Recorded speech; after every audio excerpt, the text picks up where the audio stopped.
Chael Sonnen picks Khalil Rountree to KO Alex Pereira at UFC 307. In a video published on his YouTube channel, he said Khalil Rountree is going to whoop him. Rountree is going to win this fight. Rountree has never found himself in a fight where someone is coming at him with kickboxing, and he did not cover and boom boom boom and put him down. There is a built-in narrative that Rountree can't go with him, that he shouldn't be put in this position, that Rountree is being brought in to protect Pereira from Magomed Ankalaev. Rountree is not his best until someone is coming after him. That's exactly the way Pereira fights. Alex is going to enter that Mike Tyson type club, where guys toss it in the back and look for the nearest door to jump through. But I don't think Rountree is going to do that. I fully understand how we have 4/1 odds favoring the guy that I'm telling you isn't only going to lose, he's going to get knocked out.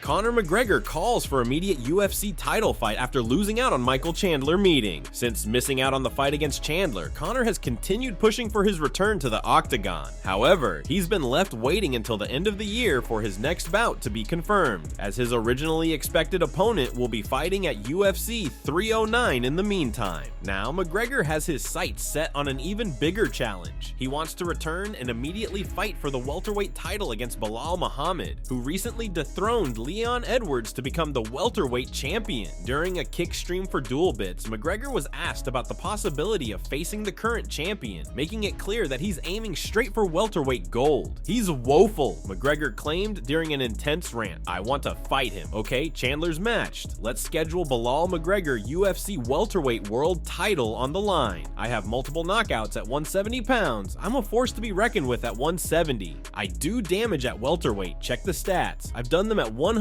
accuracy. This man doesn't even have a knockdown in UFC history. Not one knockdown. It's embarrassing, to be honest. I was kind of slow rolling the person.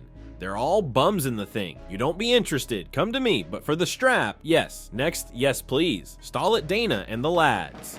However, Belal is uninterested in the McGregor fight. Legacy-wise, obviously I would want to slap Conor around.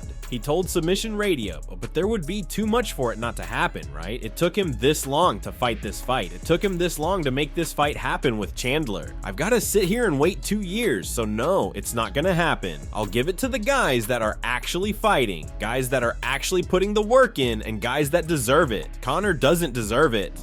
On a recent episode of Eric Nixick's podcast, former UFC middleweight champ Sean Strickland shared a wild story about a heated altercation with his ex-coach at Syndicate MMA. Strickland revealed that his coach had him doing what he considered pointless wrestling drills, like working against the wall in crucifix positions. Frustrated, Sean decided to take matters into his own hands, switching up his training to more aggressive techniques. Soon, other fighters started copying Sean's approach, ditching the coach's drills. This led to a tense moment when the coach confronted Sean, saying, "You're splitting the team." Sean fired back, pointing out that if the fighters were following his methods over the coach's, maybe his way was actually more effective. Strickland also highlighted another major issue with his coach. He was limiting the hard sparring sessions. Strickland recalled he wasn't letting us spar every day, expressing frustration that the coach was holding him back from the intensity he believed was necessary to improve. This restriction only fueled Strickland's decision to leave Syndicate MMA and join Extreme Couture.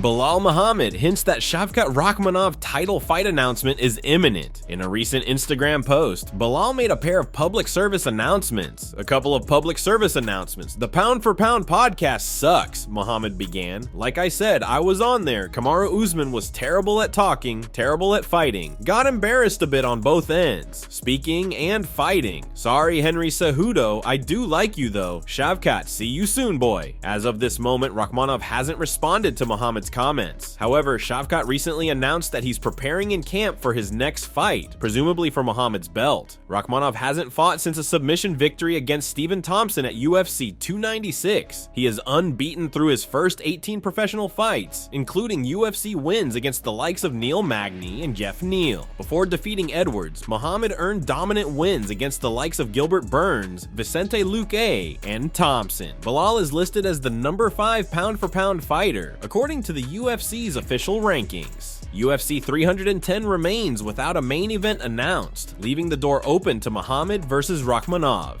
According to Muhammad, it won't be long until we receive answers. Conor McGregor has absolutely unloaded on UFC featherweight champion Ilia Topuria. McGregor and Topuria have taken shots at one another in the past. Most recently, the UFC featherweight champion said he would turn down a fight against the Irishman due to what McGregor stands for now. I wouldn't like to fight McGregor. I mean, McGregor would be an option if I could fight him. But right now, I'm telling you that if they offered me a fight with him, I'd say no because there are bigger fights than him. I know he is not what he was. He's not that McGregor who moved the masses. He's a McGregor who represents alcohol and drugs more than sport. Topuria said, "I have been inspired by Conor. I admired him when I was little, and he lost it because he has betrayed the values that brought him to the top. We have lost an idol." Now, following Ilia Topuria's comments, Conor McGregor was doing a video with Dual Bits when he absolutely went off on the Georgian. How do you think you'd beat Ilia Topuria? I'd grab him by the scruff of the chest and slap the little nose off of him. Little ding-dong of a thing he is. I'm in Marbella at the bare knuckle. We'll see what's what. You little fool, I'll cave your head in. You little short-ass tick, I'll box your jaw in on sight. I'm in Marbella, Spain, October 12th at the bare knuckle. See what happens. See what happens when you come across me. McGregor wrote. Conor McGregor obviously took exception to what Ilia Topuria said about him. The Irishman also told El Matador it's on site if he attends the BKFC event in Spain. However, with Topuria set to fight on October 26th against Max Holloway, it's unlikely he would attend the event or try to start anything with McGregor. Just so everyone knows, France has the most corrupt way of dealing with fighters ever in the whole world. Had fucking over 40 fights, fought outside the country, in the country, different states, that state, made weight, no problem. Then they're going to tell me that I have to give blood or urine. First they said urine. I got to give urine. Right off the scale. So dehydrated. Waited 3 hours. Finally have to pee. Then they tell me I got to give blood on top of that. So then I do the urine.